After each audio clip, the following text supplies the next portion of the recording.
I took her to Mexico, and she fell in love with San Miguel de Allende. I mean, just to the point that she said, I don't want to go back to the United States. I want to make my nest in Mexico. It was love at first sight for me with Eduardo and for this beautiful little town. And we started a life there.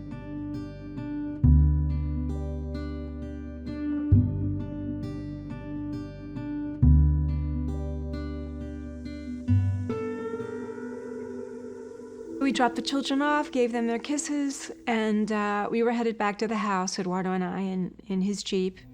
We're going at a slow pace, and this SUV in front of us slows down even more, and then very suddenly slams on the brakes.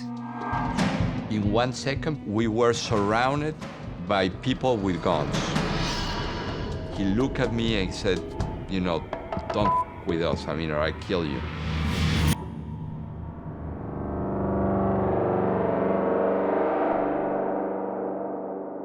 The car pulled away. This was all in a matter of seconds. This had been very carefully planned.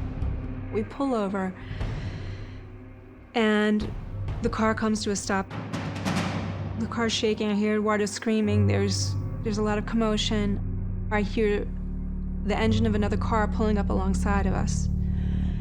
And I hear the doors open, the doors close, and then I don't hear Eduardo's screams anymore. I find myself blindfolded, bleeding, tied up. It took at least 35 to 45 minutes drive, and they keep telling me just shut up.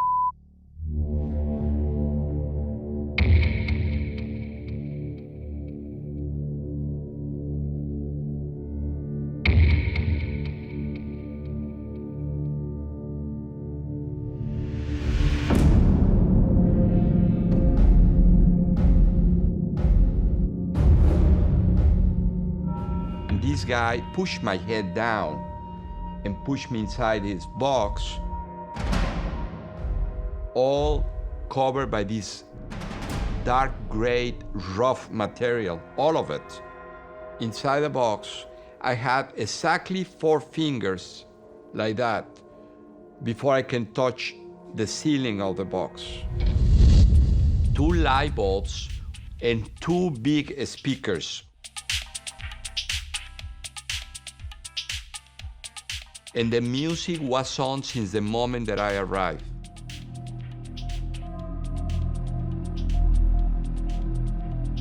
And there is a camera in the highest point of the box, then they're watching you all the time.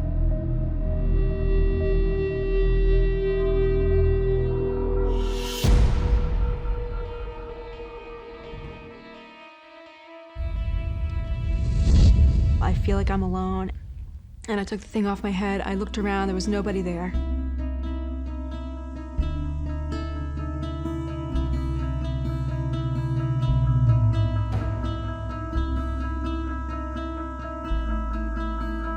I was out of that car so fast. I mean, it took me seconds.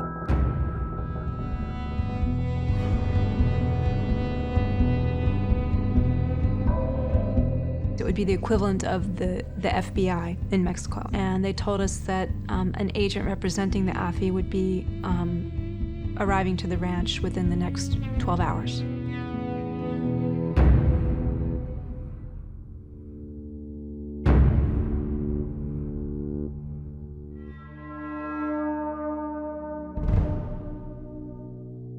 The message basically said, we've got Eduardo, and he's going to be with us until you pay us the sum of $8 million. There would be no negotiating. And to answer in the classified ads of a national newspaper that they specified.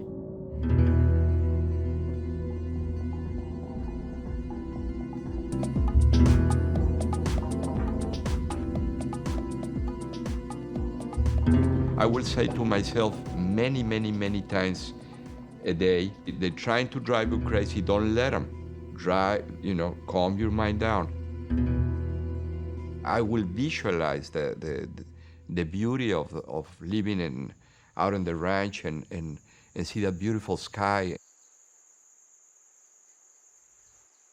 And I will say, trust that force, trust that energy. And I will repeat that also thousands of times.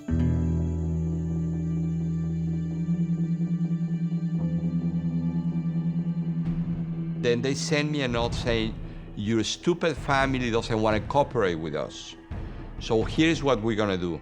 We are not totally sure if we're going to cut your fingers now or we're gonna start shooting.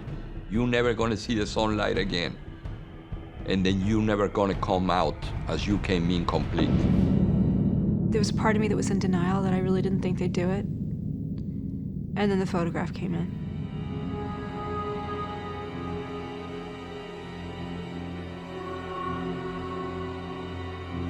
They said that they were going to be shooting him, I think, once every 15 days or something like that. We didn't have $8 million, for goodness sake. How do you put a price tag on somebody's life?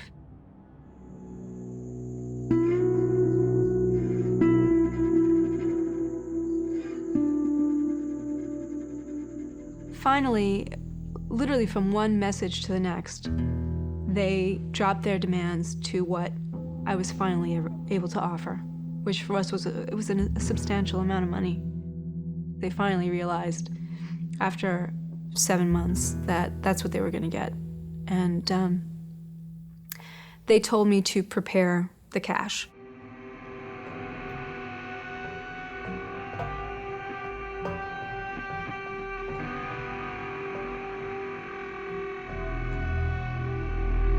They give me a new set of pants, a new shirt, a baseball cap, and then this guy came in, threw me off on his shoulders, and put me inside his car.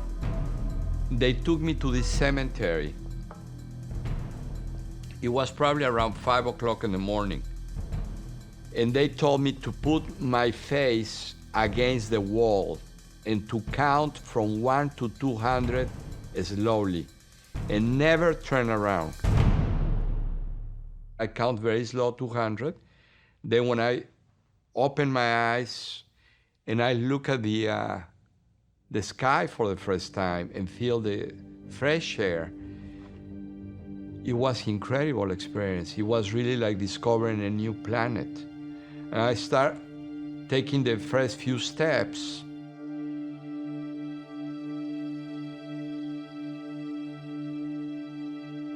As soon as I arrived home, the door was open of the ranch. So the first thing, once I opened the door and I was in front of the glass door, I saw my wife at the other side of the glass trying to figure out who I was. I look up and there's a man standing there. And at first I didn't know who it was. And it was a very thin, old, frail person losing his hair. And then I realized, oh my God. Oh my God.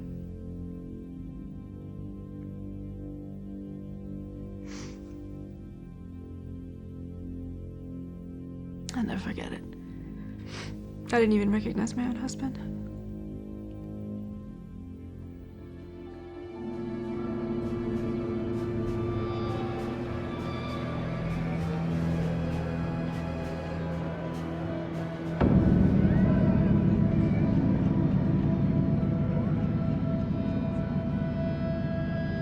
I still love Mexico. I love its people. I love its culture. I love the life that we had there.